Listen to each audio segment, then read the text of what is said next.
which was more on farming, like machineries, farming technologies. So I was in Kokan Krishi Vidyapit in Ratnagiri for 4 years. And in the second year, just for fun, actually my uncle wanted a machine. So I started working on some concept with his guidance and with a professor, and just for fun actually. And we created a machine, which was basically a pedal operated paddy thresher, like a rice thresher. And which was like, that was the time I started working on machines. Those are for small farmers and like for dedicated only for like people who can't afford big machines. And then I created more 2-3 machines, like few tools, and I got more started interacting with machines, and I started loving machines. I got few awards for it, recognized by state government, national, by central government, and but this machine particularly, when I was working on it, and me and my professor, we gave these machines to 10 farmers in the nearby village, and we got a feedback that it's not easy to use, it's very tiresome, and they can't use it for longer hours. That was the time I got introduced to the human factors. It was my last year of engineering, and fortunately I had a lab of ergonomics set up by the central government. And I had just one course in my curriculum about the human performance, and fortunately I got to learn more by working in the lab for extra hours and worked for my professor, and I learned about ergonomics. I redesigned the machine, and now my university is selling that machine in the nearby villages. So that machine is actually a market product now, but it's a property of my university, and under government scheme, they are selling this machine to the nearby farmers. Okay. So how did you decide to come over here, and what was your plan? I worked for a company in India for 2 years. Okay. It's an agricultural equipment company, and after getting it was a startup, and after 2 years, I was sent out for a remote location. I was doing sales, marketing, field research, product research all along, and that was the time I realized I think this is getting out of control, and company was basically trying to get as much as out of me can. So I decided to go for masters. So I knew that I wanted to do masters in ergonomics because it was another thing that made me very curious, and I thought it's very interesting, and that's what I did in my work experience too, like making things comfortable and human performance analysis. So only choice I had was either to go to Australia or USA, because there is no such course in India. So that was the time I decided to come to US, and I started applying. I actually started studying. So my education was done in Marathi. So I started preparing for GRE and started learning English. And within 8 months, I tried to cover up as much as I can and applied here, and came here in August 2018. So let me ask you, you are at Penn State right now, or you are graduated? I just graduated in May 2020. And where you were funding your masters, or you were on a scholarship or something? My master's wasn't funded. Though I got fellowship for my research. I actually applied for a fellowship based on my research findings and my pilot studies. What I'm saying is, do you have a loan? So, what? What I'm asking you, do you have an education loan on you? Yeah, I do have education loan. That's it. That's what I was asking. And so let me ask you, so you graduated and you started applying for jobs, and I guess because of COVID and everything, you are in the same situation too, right? Yes, I actually started applying. I got offers, and both of them got frozen. Yeah, okay. No, I understand that part, yeah. So let me ask you, what's your plan right now? Like, you are an OPT? I have applied for OPT. My first job it was supposed to start on 3rd of July. So I'm expecting my OPT to be here by 1st or 2nd week of July. So how much time you have after that? You can stay legally? 60 days. 60 days, okay. So you are looking for a job, and until 60 days you want to have a job. I think that's what it is, right? Yeah, Okay. that's the Okay. situation. I have But another variable in too, though. yeah, yeah. When I posted on our LinkedIn about the situation,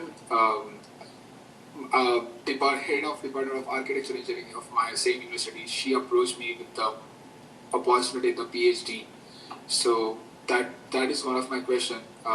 That I have been offered a PhD position in my university, which is funded, and for the first year they have promised me it will be funded, and based on the research funding, they will look into that further years. So that is. So what is that stop? will be So my what is stopping you to make that decision that I should go ahead for it? Because chances of Yes. getting a job would be extremely slim, right? Yes, chance of getting a job is very low right now, but I'm looking towards my big goal, like my career goal, because this is my bachelor's was in agriculture engineering, my master's was in human factors engineering, and this By the way, department one is thing I now. want to ask you, what, do you have a department called human factor engineering? We have a department called industrial engineering. So your master's is in industrial engineering. You know the reason I'm telling you this because the degree you get, what is written there? Yeah, on the degree it's written as human factors in industrial engineering, master's in human factors in industrial engineering. Okay, I think that's what you should write in your CV too because it's very confusing otherwise. Okay. The reason why I'm saying so is, let's say if you're sending out your resume somewhere, again, it's my opinion that your CV will look very confusing. Okay. I mean, for you it might look very nice by putting that word, but that doesn't matter. Try to be as simple so that people see. Most important that you have to understand it. When I saw your resume, I'm like, what is this human factor engineering? So and I couldn't find any human factor engineering department or something, to be honest. So just what I'm saying is there is nothing called human factor engineering. I don't know that. You may have a specialization, that's a separate thing. So for example, when I did my PhD, I have a specialization, but I was in Department of Mechanical Engineering, right? So my degree is Department of Mechanical Engineering. You can write at the bottom with a major or with a specialization, that's a different thing. Okay. Otherwise, the recruiter gets confused. What are you talking about? Because nobody heard of this thing. Yeah, you can have a research in that particular area, but your department cannot be human factor engineering department, right? Okay. Yeah. So just be careful because let's say if you're sending it out, it confuses people. Okay. And trust me, industrial engineering is a good department. Just write it down, industrial engineering. Don't write anything which doesn't make sense. Okay. Like for example, you have written right BTech in agriculture engineering. That's it. You're not writing something like tool development engineering, right? Right. Exactly. Right. So and to be honest with you, I don't think there is anything called human factor engineering because if some recruiter is going to even look at it, said what is this human factor engineering? He will be confused. Like what are you talking about? Okay. Make it simple. Okay, so let me ask you. So my question to you, and if you have watched my videos, I mean you know what is the situation out there, right? And I think you are in a good shape that you are getting an offer from your from some professor saying that can you come and do a PhD. Is that offer still there or it's not there? It's still there. It's valid till 31st, 30th. 30th of July, June. Yeah, 30th of June. Okay. Till Monday. Okay. So again, my best advice to you and for many people out there is go ahead and join it. Because and the reason is very simple is because let's say if you're gonna get a job, right? I'm not sure if you can last there for how many months or days because the situation is not that great.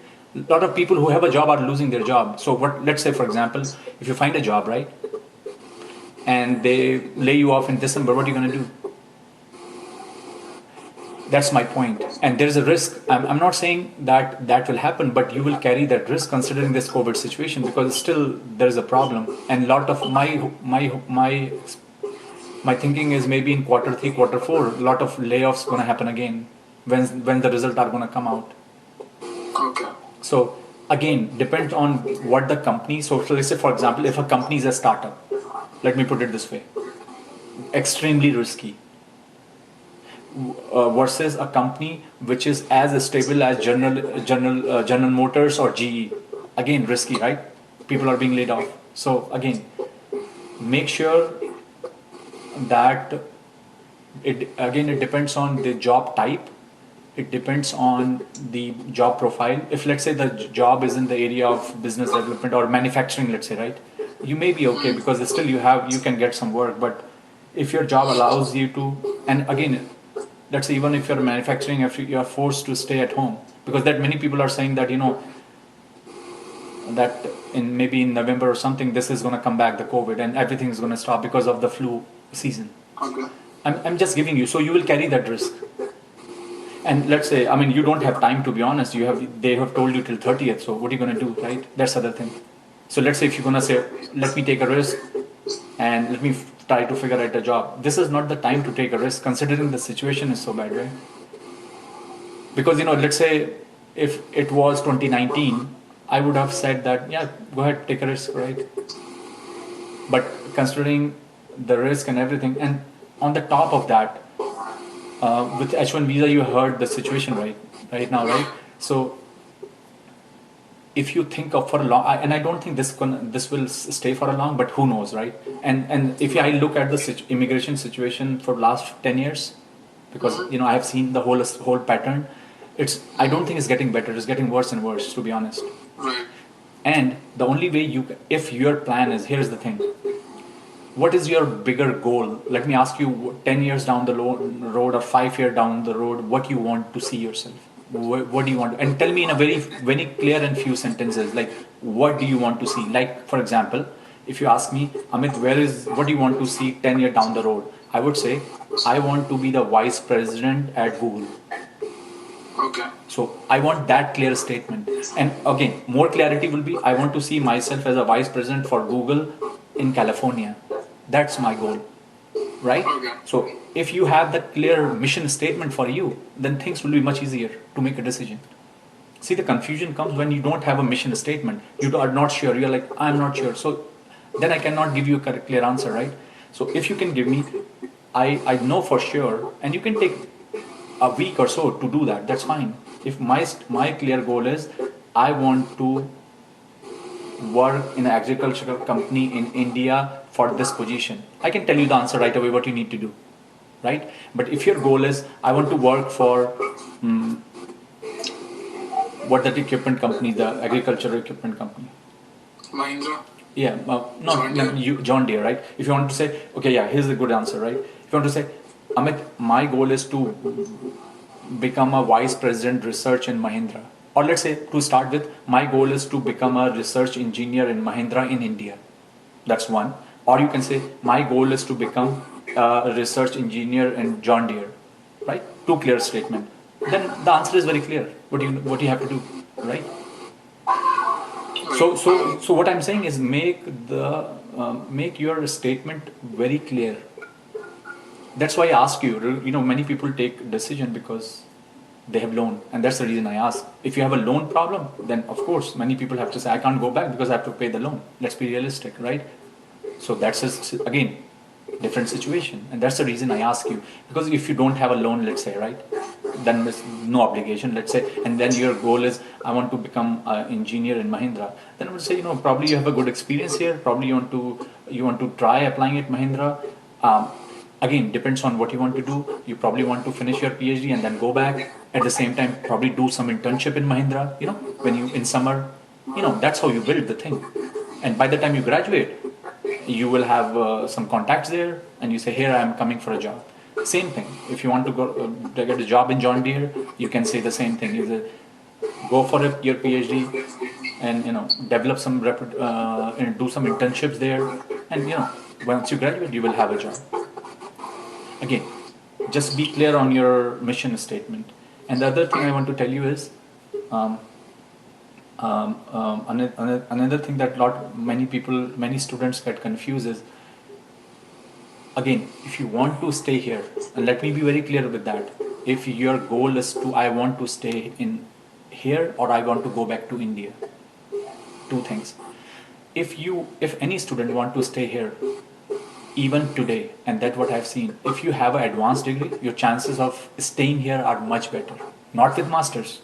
Masters are not going to do anything. Trust me. I have many friends who have done their masters and who are here for last 15 years, and still they don't know. what's going to happen? Again, not many students think that way. It's important.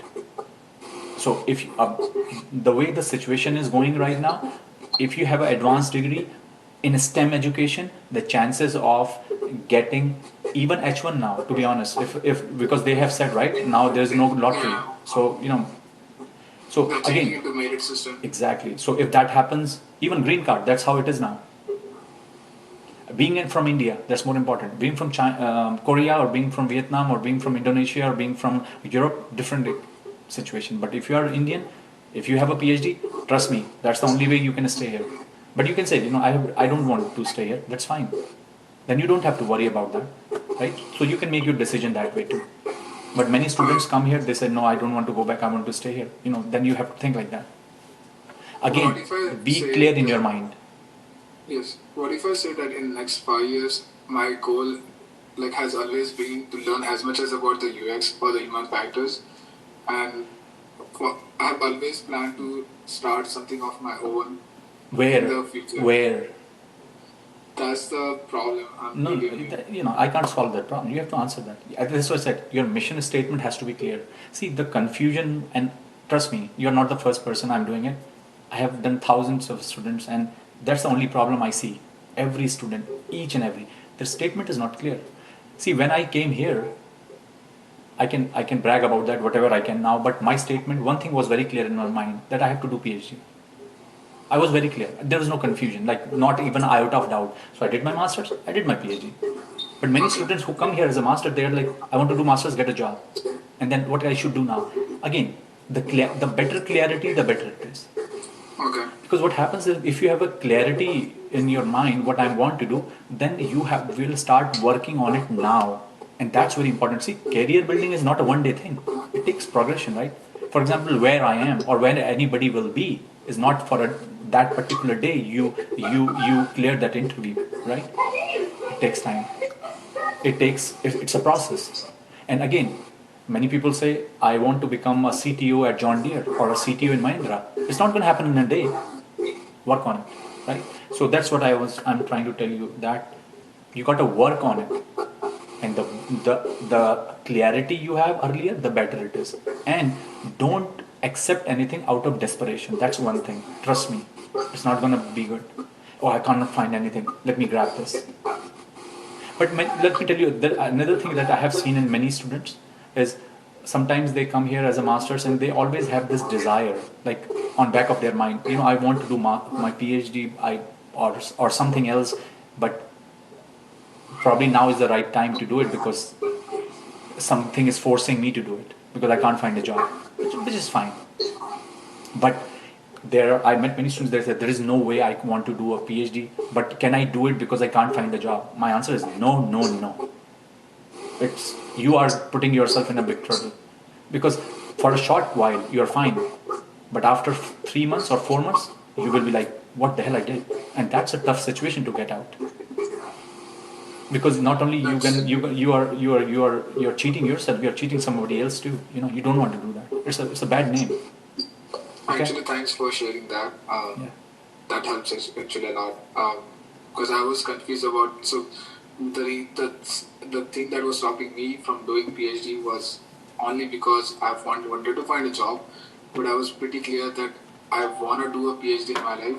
But I was because of the education loan only, I was forced to have a job first and then in future to do a PhD or consider a PhD, doing PhD. But after you sharing this, I think it makes a lot easy for me to if I'm getting the opportunity, and if I really want to do PhD, I would really regret ever doing a PhD in my life, because I have always wanted to do a PhD, and that's how I was driven by my father since I was kid. Yeah. So as I said, to be honest with you, you do any education, whether you came here for masters, right? And that's how I see things. And I don't think I'm wrong, because whatever I have seen so far and have applied on me. If you do your masters and you are there to learn, the job will find you. You are there not to find a job. because then your grades will go down, you will learn nothing, and you will be always like, can I find an internship, can I do this? If you are, trust me dude, if you are good and focused, you can do whatever you want. There is no endless. So and this situation what we are right now, even I'm evaluating many things on myself now, right? It's the same thing for me. I'm also a same guy like you. I'm probably at this different stage of my life, but the situation is the same. Am I enjoying it what I'm doing, right? I really want to do this what I want to do, and I keep on evaluating myself, and that's what I'm telling you. And